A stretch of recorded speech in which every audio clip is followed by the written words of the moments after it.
Hello, cats and kittens. This is Geoffrey Giuliano, and I'm here to tell you another story about the writing of my many books back in the day and what I'm doing with them now. Because you see, I've outlived the leases that I signed with these fucking publishers, and so they're all now coming back to me, and I have an opportunity to publish them the way they should have been done in the first place.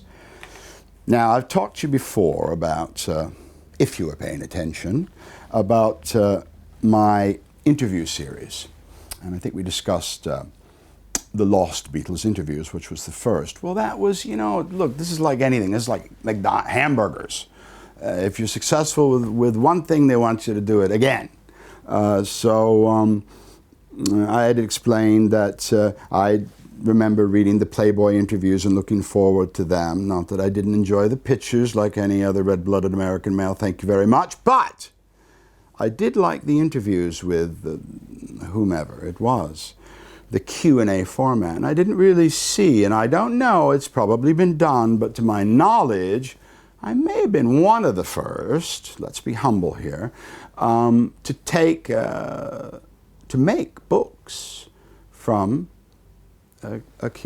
in a Q&A format, which allows you to dip in and dip out. It's not like you're riveted to this and what's going to happen next. You can read a little bit and then you can put it down and you can do something, you can come back to it. That's why I say they make good bathroom reading. All my critics can say, yeah, all Giuliano's books should be in the fucking toilet. But for those more Christian in their views, we will today discuss a book that means a lot to me, called The Lost Lennon Interviews. Now, when this comes out again on my Icon editions, it'll have a completely different cover and will be re-edited and perhaps added to. What's interesting about this is that none of the interviews in this book and photos, thank you very much, were ever previously published anywhere, ever. That's because I ran across, as journalists do in their careers when they're being successful, a sort of King Tut's tomb of unpublished recorded interviews that John Lennon had given, mostly during his wonderfully productive year of peace, 1969. But we've got the whole gambit in here. And this again was very successful and published here in many languages. This is a Japanese book, which is funny, isn't it? Because it's all sort of sideways, you know? I did a movie in Japan, nobody was sideways, but apparently their books are. Anyway, so, yeah, I had a great opportunity, and it's a real pain in the ass to write books where you have, that are tied to a tape. There's no room for my interpretation. I might put a short interview about where and when it took place, but I wanted deliberately to keep myself out of this series, which is, how many did I do? I should know these things. I don't know my statistics. Maybe 6 or 7 interview books. But can you imagine, to fill a book, you have to get all these tapes, maybe like a 2-hour interview, and write down every word? Well, that's the first thing. And then you have to punctuate it properly and check all the spelling. And then they're in some weird part of the world, Belize. You know, I don't know how to spell Belize. They didn't have spell check in those days. So you have to like look up Belize in the dictionary. And it was a real pain in the ass.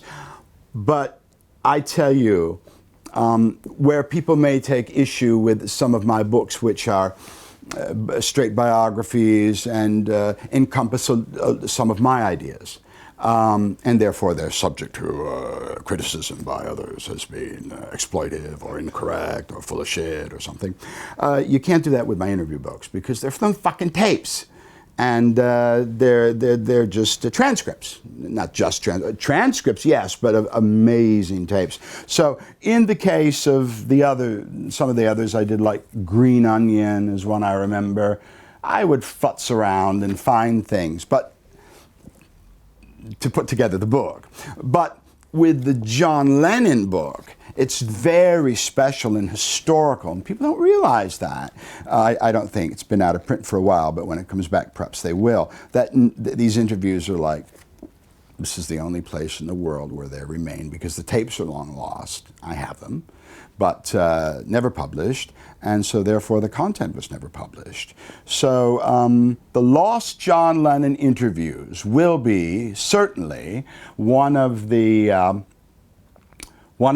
books published by Icon Editions, which you can find at iconeditions.net or amazon.com, or wherever the hell they figure out how they're going to package and sell books with this new technology that's way over my head.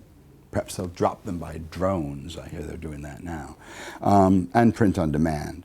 So yeah, it's a book. I'm very proud of this book, and it was purchased by Omnibus in London, as well as an American publisher. And Omnibus is run by Chris Charlesworth, who was a guy that was in the 60s, knew all the Beatles, and was sort of there, and he really liked it. So that was good.